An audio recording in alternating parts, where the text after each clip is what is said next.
Do you want to spice up your pantry and help us challenge our guest chefs? Email us some of the ingredients that you've got stored away in your pantries and your cupboards, and then one of our guest chefs will create a recipe using the ingredients from your email. That is Pantry Picks, Mondays on City Cooks.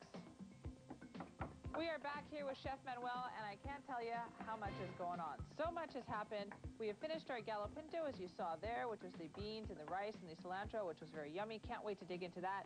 Now you're creating a very busy dish for us here, aren't you? Well, this is a really busy dish. This is called Chiles en Nogada, which is a dish that was created by the nuns in Puebla in 1821, exactly around the early September. The nuns were very complicated. Yes.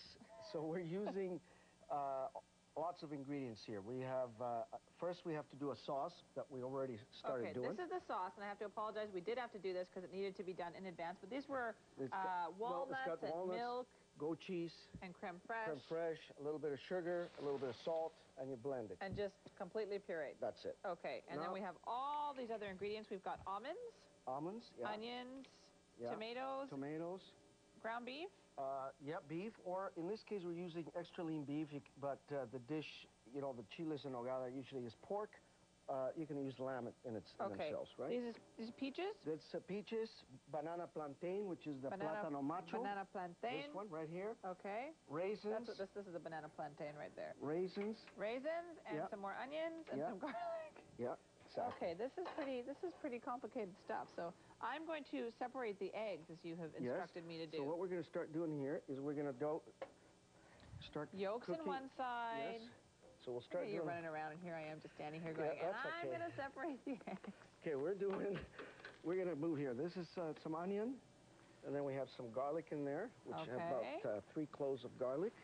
Now, this is a Mexican dish, because we are celebrating Mexican Independence Day. To celebrate the independence of Mexico, right? Which was 192 years ago. And this is a very big deal in Mexico, isn't it? It is very big. It's not like people think that the independence of Mexico is the Cinco de Mayo. Here, let me just move around here. There you go. But it's not. It's... but the bigger deal is the Mexican Independence Day. Forget Cinco de Mayo. Cinco de Mayo. Well, Cinco de Mayo is important too. Right. And but it's not as a big. Well, then what's the difference then? What is Cinco de Mayo? Cinco de Mayo is the Battle of Puebla when the French invaded Mexico during the days of Napoleon, and we ended up having a big fight in Puebla, which, by the way, Puebla is where these peppers come from. Oh. And at the same time as we're doing that, we're going to roast the peppers over on this side. You're just doing everything all at once. Yeah, you have to. Okay. So, so Puebla is where the battle took place, and the French invaded Mexico, and it was a very horrible battle. Yeah. And Mexico defeated the French, and then... So that's what Cinco de Mayo is. Well, no wonder they so like to celebrate that. Yes, that's a pretty big deal. Mexican independence is the biggest thing, really. Right. And this dish, the reason why it's the national dish of Mexico is because the colors of the flag of Mexico are what? Red? Yes. Green? Yes. White? Yes. Oh, now, what do they mean? I didn't know there was going to be a test. You didn't tell me I had to What do they mean? What do they mean? Yes. Red for the tomatoes? No. No? No. All right, now stop this. What do they mean? Okay, white means... I would have studied more if you had told me all this. Yes, white means it's the purity. Right. Which is the religion, and you know, in those days the Catholic religion. Yeah. Then the red means union, and the green means peace, independence. Oh.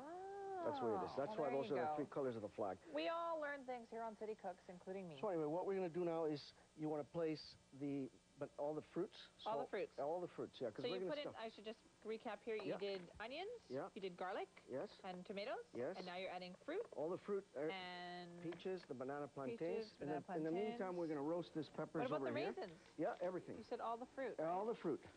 And just stir it all up, bananas. This is a very kind of a sweet dish before. I've never really had anything like this. No.